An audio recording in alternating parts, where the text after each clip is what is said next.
Hello everyone, my name is Karma and competition law की जो classes होंगी I will be taking the classes. So first lecture हमारा आज का इंट्रोडक्शन पर होगा. ऑब्जेक्टिव्स, एम्स, एक्ट के हमारे ये सब हम पढ़ेंगे. So let's begin. अगर आपको कोई भी डाउट्स हों तो आप हमेशा पूछ सकते हैं. आपको हर क्लास से पहले स्टार्ट करने से पहले लेक्चर प्रीवियस ईयर के क्वेश्चन ज़रूर मिलेंगे, पूछे गए होंगे जो उस टॉपिक से, और लास्ट में प्रैक्टिस क्वेश्चंस हमेशा मिलेंगे मेरी तरफ से. साथ साथ आपके नोट्स भी अटैच होंगे हर लेक्चर के साथ, और अगर कोई भी डिफ़िकल्टी हो तो आप हमेशा पूछ सकते हैं मुझसे. So let's begin this competition law journey. चलिए.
चलिए अब देखते हैं एरियाज ऑफ एनफोर्समेंट, किन किन एरियाज में कंपटीशन लॉ हमारा एनफोर्स होगा। तो सबसे पहले एंटी कॉम्पिटिटिव अग्रीमेंट्स के केसेस में एनफोर्स होगा हमारा कंपटीशन लॉ, जहाँ पर अब्यूज़ ऑफ डोमिनेंस होती है, जिसको हम अब्यूज़ ऑफ डोमिनेंट पोजीशन भी कहते हैं। आप मोनोपोली एस्टैब्लिश कर कर अपनी डोमिनेंस को अब्यूज़ करना चाह रहे हैं तो कंपटीशन लॉ उस चीज़ पर भी लागू होगा। Mergers with potential anti competitive effects, जब आप मर्जर करते हैं कंपनी का और ऐसा कोई इफेक्ट होता है मार्केट पर कि एंटी कॉम्पिटिटिव इफेक्ट होता है, कोई भी मोनोपोली बनती है, कोई भी अनफेयर चीज़ होती है मार्केट्स पर या कंज्यूमर्स पर, तो उस पर भी कंपटीशन लॉ हमारा अप्लाई करता है। ठीक है, अब देखते हैं अडॉप्शन के, कंपटीशन लॉ के अडॉप्शन के रीजंस हमारे। सबसे पहले concern about high market concentration. Competition law तब अडॉप्ट होता है जब हाई मार्केट कॉन्सेंट्रेशन होती है of the producers and less concentration of the consumers होती है। ठीक है, फॉर्मेशन ऑफ कार्टल्स, जब कार्टल्स फॉर्म होते हैं वहाँ पर कंपटीशन लॉ हमारा प्ले में आता है। कार्टल्स हम आगे विस्तार में करेंगे। स्टेट मोनोपोलीज बनती हैं। I am a diamond merchant in the state of Delhi, तो मेरी मोनोपोली है और मैं इस पोजीशन को अब्यूज़ ना करूँ, तो इसलिए कंपटीशन लॉ यहाँ पर प्ले में आएगा। प्राइवेटाइजेशन एंड डीरेगुलेशन में भी कंपटीशन लॉ हमारा आता है। Meeting requirements of bilateral and plurilateral trade agreements, दो पार्टीज के बीच में साइन हुई एग्रीमेंट बायलैटरल ट्रेड एग्रीमेंट, दो से ज़्यादा पार्टीज के बीच में साइन हुई ट्रेड एग्रीमेंट प्लूरिलैटरल ट्रेड एग्रीमेंट, इनमें भी हमारा कंपटीशन लॉ हमारा फोर्स में आता है। Addressing cross border competition issues, competition law सिर्फ इंडिया में ही नहीं हमारा, बल्कि हमारे बॉर्डर के पार भी इसका जुरिस्डिक्शन जाता है, एक्स्ट्रा टेरिटोरियल इफेक्ट जाता है। ठीक है, आगे बढ़ते हैं।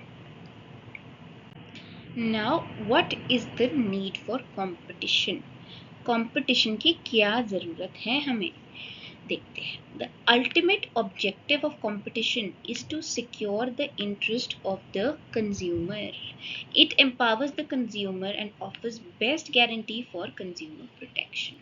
तो अल्टीमेट ऑब्जेक्टिव क्या है हमारा कंपटीशन लॉ का, कंज्यूमर का इंटरेस्ट, कंज्यूमर का इंटरेस्ट पैरामाउंट है इसमें। कंज्यूमर को एम्पावर करता है, टूल्स देता है और कंज्यूमर को प्रोटेक्शन देता है, बेस्ट गारंटी देता है, बेस्ट प्राइजेस देता है, बेस्ट प्रोडक्ट्स देता है हमारा कंपटीशन।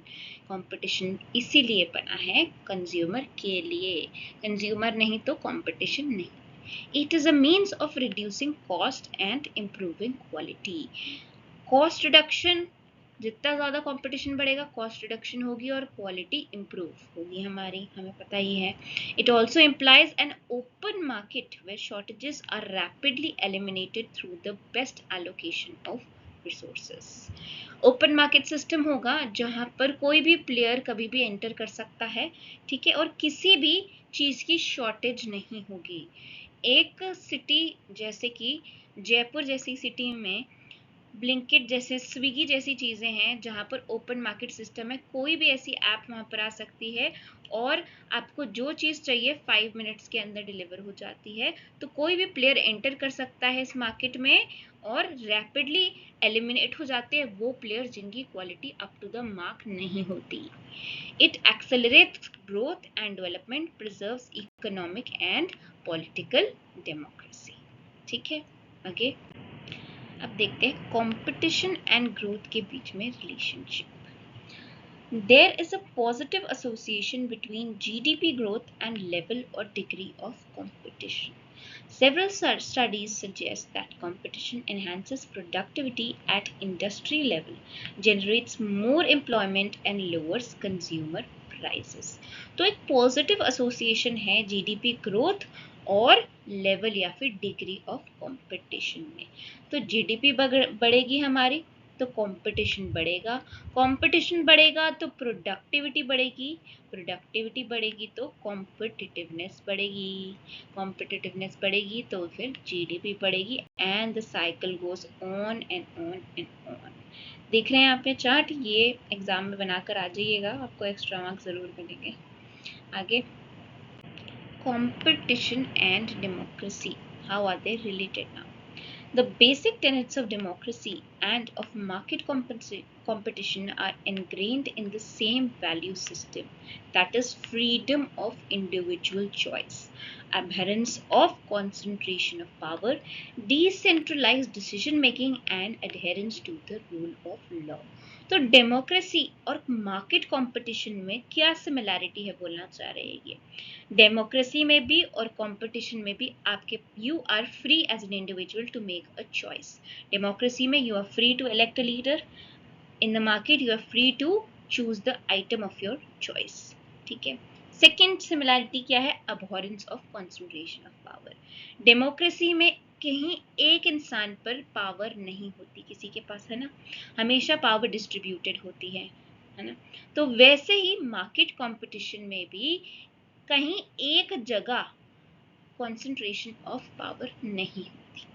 तीसरी, डिसेंट्रलाइज्ड डिसीजन मेकिंग होती है डेमोक्रेसी में, कॉस एंड सेम हमारी मार्केट कंपटीशन में भी होती है। रूल ऑफ लॉ अडेयर होता है डेमोक्रेसी में और कंपटीशन लॉ अडेयर होता है हमारा मार्केट कंपटीशन में। देखिए कितनी सिमिलैरिटीज हैं। While the nature of market mechanism is judged by its allocative efficiency, the democratic institutions are judged by the degree of equity they create. जो नेचर है market mechanism का, इसको कैसे जज करते हैं? By the allocation efficiency. और जो डेमोक्रेटिक इंस्टीट्यूशंस है उसको कैसे जज करते हैं कि क्या डिग्री ऑफ इक्विटी वो क्रिएट करती है एज अ डेमोक्रेसी हमारी। Competitive markets and democratic governments are therefore considered complementary and need to interact in a manner that maximizes the larger public interest. जो competitive markets हैं और जो democratic governments हैं ये complementary हैं, they work side by side और ऐसे manner में इंटरेक्ट करती हैं जिससे लार्जर पब्लिक इंटरेस्ट हमारा हित में हो, लोक हित में हो ये चीजें। ठीक है। अब देखते हैं बेनिफिट्स ऑफ कंपटीशन। मार्केट के लिए क्या बेनिफिट है कंपटीशन की, कंज्यूमर्स के लिए क्या बेनिफिट है और बिजनेसेस के लिए क्या बेनिफिट्स हैं। तो सबसे पहले मार्केट में it promotes efficiency. Efficient market system बनाने के लिए कंपटीशन इंपॉर्टेंट है। Leads to higher productivity. एक हायर प्रोडक्टिविटी के लिए एक कंपटीशन होना जरूरी है। Punishes the laggards. जो लैग करते हैं लोग अपनी सर्विसेज में उनको पनिशमेंट मिलती है कंपटीशन से, है ना, उनको निकाल दिया जाता है। enhances choice, improves quality. Choice enhance होती है अगर कंपटीशन होती है, you have multiple options, quality improve होती है। Reduces cost, of course cost reduction तो होती है मार्केट में। Facilitates better governance, competition leads to a better governance. अब कंज्यूमर्स के लिए क्या बेनिफिट्स हैं इसके? It lowers prices. हमें पता है सस्ती चीज़ें अच्छी क्वालिटी में मिलती हैं, हमें बेटर सर्विसेज मिलती हैं, सुविधाएं सुख सुविधाएं ज़्यादा मिलती हैं हमें, जिससे 10 साल पहले देख लीजिए, 2 साल पहले देख लीजिए, जो हमारे माँ बाप को मिलती थी उससे डबल हमें मिल रही हैं। वाइडर रेंज ऑफ चॉइसेस हैं। मिंत्रा पर चल जाइए, फ्लिपकार्ट पर चल जाइए, किसी पे भी चल जाइए, ऐसी चॉइसेस मिलेंगी जो कहीं दूसरी साइड पे है ही नहीं, है ना। बिजनेसेस के लिए क्या बेनिफिट है? Availability of inputs at a competitive price. Level playing field हो जाती है। रिड्रेसल होता है against the denial of market rates और एंटी कॉम्पिटिटिव एग्रीमेंट्स भी होती है कंपटीशन की वजह से। ठीक है, तो ये काफी ज्यादा बेनिफिट्स है कंपटीशन के हमारे। अब देखते हैं कंपटीशन लॉ इंडिया में कैसा है। The market principle stipulating that enterprises must be prevented from abusing their dominance in the marketplace is an old one, recognized from the times of the rise of the great capitalist economies of the West. तो जो market principles हैं with respect to enterprises या productions, ये जो principal है कि abuse से prevent होना चाहिए, abusing their they must be prevented from abusing their dominant position market place में, ये एक बहुत ओल्ड प्रिंसिपल है। वेस्ट से जो कैपिटलिस्ट इकोनॉमीज है वेस्ट के, वहाँ से कॉन्सेप्ट चला आ रहा है। Along with this realization came laws prohibiting unfair business practices in order to encourage competition in the interests of the general public as well as smaller businesses. तो इस realization के साथ साथ कि हमें abuse of dominant position prevent करना है, एक और चीज़ आई कि competition जो है जनरल इंटरेस्ट में होना चाहिए पब्लिक के, as well as small businesses को भी प्रॉफिट होना चाहिए इसमें। John D. Rockefeller's Standard Oil Company in the early 90s and Bill Gates' Microsoft Corporation towards the turn of the millennium are among the famous players whose activities were questioned and penalized under various laws relating to competition. अब देखिए, John D Rockefeller की एक oil company थी early 1900s में, और Bill Gates की जो Microsoft थी हमारी, उन्हें अब्यूज ऑफ डोमिनेंट पोजीशन के लिए इन्होंने गिल्टी करार किया गया था कंपटीशन लॉज में वेस्ट के, और वहाँ से ये कॉन्सेप्ट इंडिया ने लिया और इंडिया में आया कंपटीशन लॉ हमारा। India has had its own versions of such a law through the monopolies and restrictive trade practices act 1969, but N updated new legislation formulated for the liberalised and booming Indian economy, the Indian Competition Act was passed in 2002. तो ये कह रहे India में सबसे पहले MRTP act था जो 1961 में आया था, बट उसमें काफ़ी लूप होल्स थे, तो 2002 में हमारा इंडियन कॉम्पिटिशन एक्ट आया। तो अभी भी वो एक्ट हमारा चल रहा है, ऑफ कोर्स अमेंडमेंट्स हुई हैं काफ़ी उसमें। अब देखिए, कंपटीशन कमीशन ऑफ इंडिया एक बॉडी है जो हमारी कंपटीशन इंडियन कंपटीशन एक्ट 2002 में बनी गई है, ठीक है। It is a statutory body. तो इसमें CCI के पास कई पावर्स दी गई हैं स्पेशल, कि वो इनिशिएट कर सके केसेस अगेंस्ट सर्टेन एंटरप्राइजेस या फिर सर्टेन बिजनेसेस। कहाँ कहाँ? where the enterprise is involved in anti-competitive agreements. कोई भी anti-competitive agreement साइन की किसी भी बिजनेस ने, एंटरप्राइज ने, तो उसके खिलाफ केस हो सकता है। anti-competitive agreements क्या होता है, आगे पढ़ने वाले हैं हम।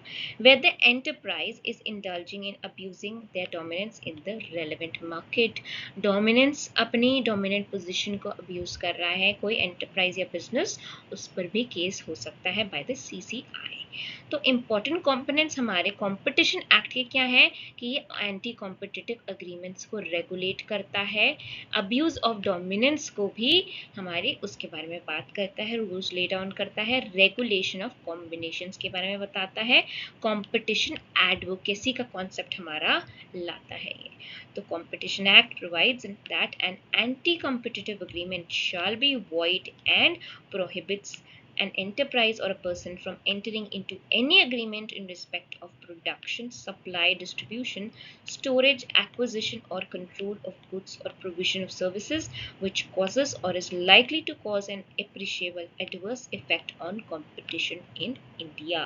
तो competition act जो है एक anti competitive agreements जो होती हैं प्रोवाइड करता है कि वो void होंगी, और एक बिजनेस या एंटरप्राइज या फिर कोई पर्सन इज प्रोहिबिटेड कि वो एक ऐसी अग्रीमेंट में, एक एंटी कॉम्पिटिटिव अग्रीमेंट में एंटर नहीं कर सकता with respect to production, supply, distribution, storage, acquisition और कंट्रोल ऑफ गुड्स या फिर सर्विसेज, ठीक है। ऐसा कुछ भी जो कि एक एडवर्स इफेक्ट, एक बुरा इफेक्ट लाएगा कंपटीशन पर, उस चीज के आप उस अग्रीमेंट में आप एंटर नहीं कर सकते एज अ बिजनेस, ये कह रहे हैं ये। Abuse of dominant position has been defined in the Competition Act to include directly or indirectly imposing unfair or discriminatory conditions or prices in purchase or sale of goods or services, restricting or limiting production of goods, services or market, or limiting technical or scientific development relating to goods or services to the prejudice of consumers, indulging in practices resulting in denial of market access, using dominance in one market to move into or protect other markets। काफ़ी लंबी चौड़ी definition है abuse of dominant position की, जो competition act में define करी गई है। मतलब डायरेक्टली या इनडायरेक्टली आप कोई भी अनफेयर या फिर डिस्क्रिमिनेटरी कंडीशन इम्पोज कर रहे हैं या कोई प्राइस इम्पोज कर रहे हैं जब कोई कंज्यूमर कोई गुड्स खरीदता है, ठीक है, या फिर आगे जब वो सेल की जाती हैं गुड्स शॉपकीपर्स को, तो या तो आप रिस्ट्रिक्ट कर रहे हैं या लिमिट कर रहे हैं या फिर साइंटिफिक डेवलपमेंट को रोक रहे हैं अपना ये चीज़ें करके, तो आप कंज्यूमर्स को एक तरह से रिस्ट्रिक्ट कर रहे हैं अपनी डोमिनेंट पोजीशन को यूज़ कर, ठीक है, मार्केट एक्सेस डिनाई कर रहे हैं प्रोडक्ट को। तो ये चीज़ों को प्रोटेक्ट करने के लिए हमारा कॉम्पिटिशन एक्ट आया है, ठीक है। Higher thresholds of assets or turnovers have been prescribed in parties to combination belong to group or have assets or turnover outside India। जिनकी भी टर्नओवर्स की बात की गई है, जिस भी हायर थ्रेशोल्ड है, एक थ्रेशोल्ड लिमिट दी गई है टर्नओवर की, उससे अगर ज़्यादा है, ठीक है, तो उसके बारे में भी एक्स्ट्रा टेरिटोरियल इफेक्ट, और इंडिया के बाहर है बट इंडिया में रजिस्टर्ड है, तो उसके बारे में भी दिया है हमारे कंपटीशन एक्ट में। The CCI undertakes promotion of competition advocacy and creation of awareness about competition issues in India and abroad. तो इंडिया में CCI कंपटीशन के बारे में अवेयरनेस फैलाती है और बाहर भी इंडिया के फैलाती है अवेयरनेस। कंपटीशन एक्ट रेगुलेट करता है कॉम्बिनेशन, जहाँ पर एक्विजिशंस, मर्जर्स, अमेलगमेशन हमारी बिजनेसेस के, ये सब रेगुलेट करता है, ठीक है। तो ये सब हमारी एडवाइजरी कमेटी कॉन्स्टिट्यूट होती है जो डेवलप करती है और बांटती है हमारी लिटरेचर कंपटीशन पर हमारे, ताकि हमारा कंज्यूमर जो है बेनिफिट हो इन चीज़ों से, ठीक है। आई होप आपको ये लेक्चर समझ आया हो, कोई डाउट हो so you can always ask me. Thank you for listening, bye bye, let's meet in the next class.